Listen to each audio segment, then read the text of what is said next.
Leitura diária.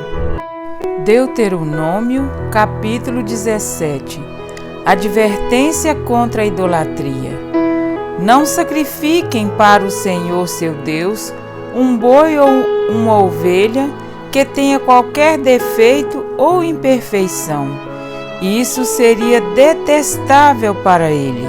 Se um homem ou uma mulher que vive numa das cidades que o Senhor lhes dá for encontrado fazendo o que o Senhor, o seu Deus, reprova, violando a sua aliança e desobedecendo ao meu mandamento, estiver adorando outros deuses, prostrando-se diante deles, ou diante do sol, ou diante da lua, ou diante das estrelas do céu, e vocês ficarem sabendo disso, investiguem o caso a fundo, se for verdade, e ficar comprovado que se fez tal abominação em Israel, levem o homem ou a mulher que tiver praticado esse pecado à porta da sua cidade e apedreje-o até morrer, pelo depoimento de 2 ou 3 testemunhas.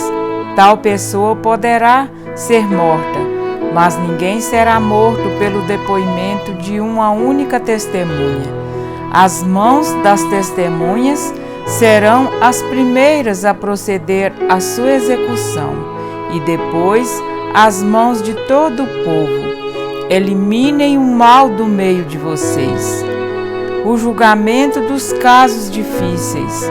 Se para os seus tribunais vierem casos difíceis demais de julgar, sejam crimes de sangue, litígios ou agressões, dirijam-se ao local escolhido pelo Senhor, o seu Deus, e procurem os sacerdotes levitas e o juiz que estiver exercendo o cargo na ocasião.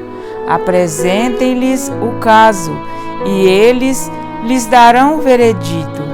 Procedam de acordo com a decisão que eles proclamarem no local que o Senhor escolher.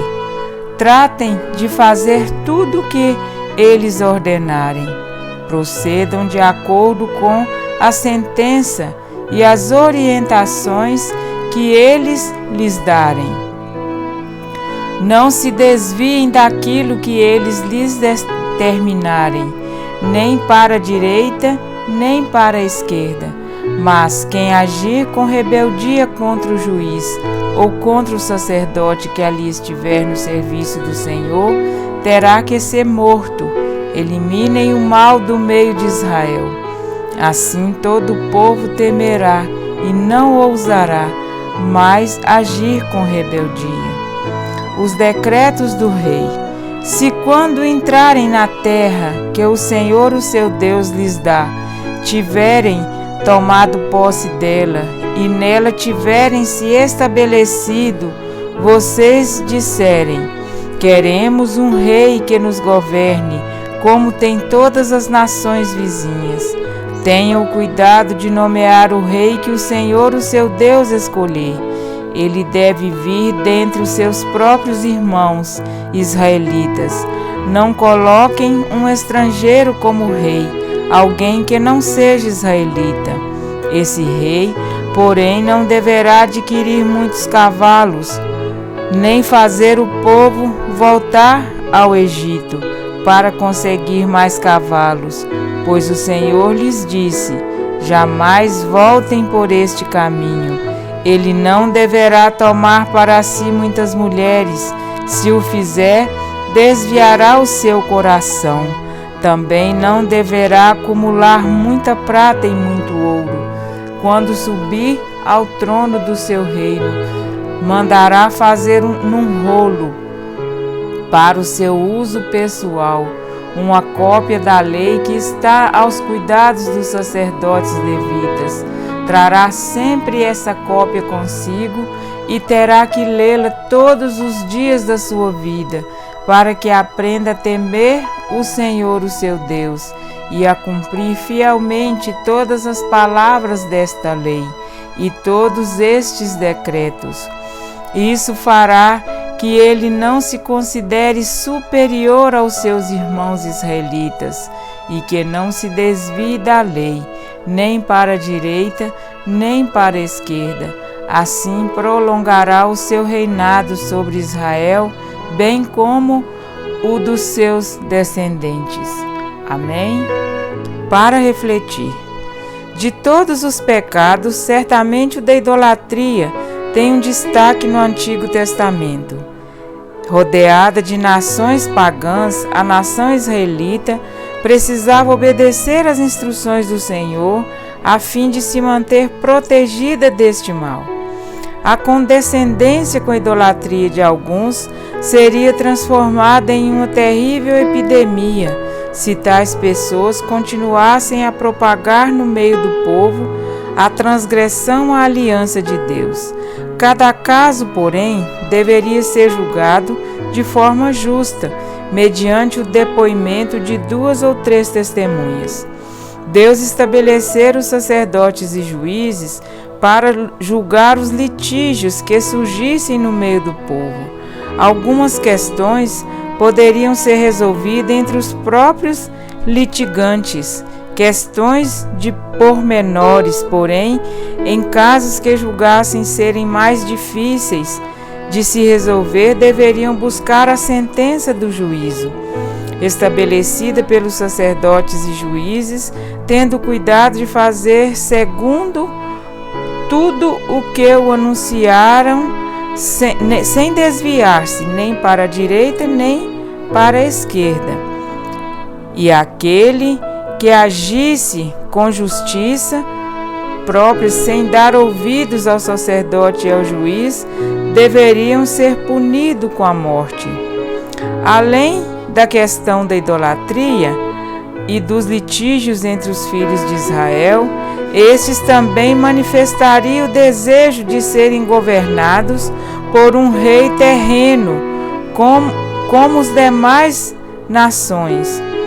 Prevendo o futuro clamor de Israel por um rei, o Senhor deixou mandamentos específicos que deveriam ser observados pelos futuros monarcas de Israel. Não multiplicar cavalos, não voltar ao Egito, não multiplicar para si mulheres e nem prata ou ouro. Também deveria escrever e conservar consigo as palavras da lei, as Escrituras, e lê-las todos os dias. Salomão, por exemplo, foi um rei dotado de excelente sabedoria, mas parece que esqueceu das leis concernentes à sua posição, fazendo tudo ao contrário do que o Senhor estabelecera com mandamentos da monarquia de Israel.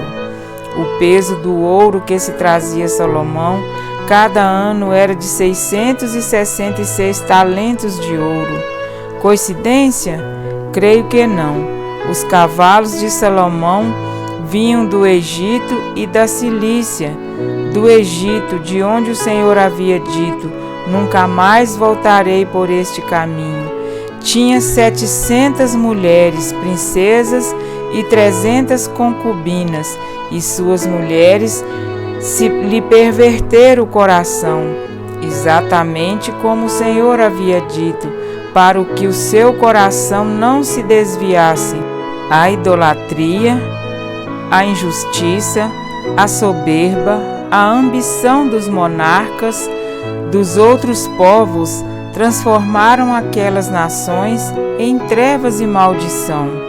Na terra, o povo de Deus foi chamado por ele para ser luz e bênção. O apóstolo Paulo escreveu: a mim, o menor de todos os santos, me foi dada esta graça de pregar aos gentios o evangelho das insondáveis riquezas de Cristo. Efésios 3:8. Eis o que deve impulsionar a nossa vida. Eis o que deve ocupar o nosso coração e fazê-lo pulsar na direção de Deus, iluminarmos a vida de outros e não permitirmos que outros nos escureçam a vida. Para isso, precisamos ler todos os dias da nossa vida a palavra de Deus e permitir que por meio dela o Espírito Santo molde o nosso caráter. Precisamos vigiar e orar constantemente. Amém?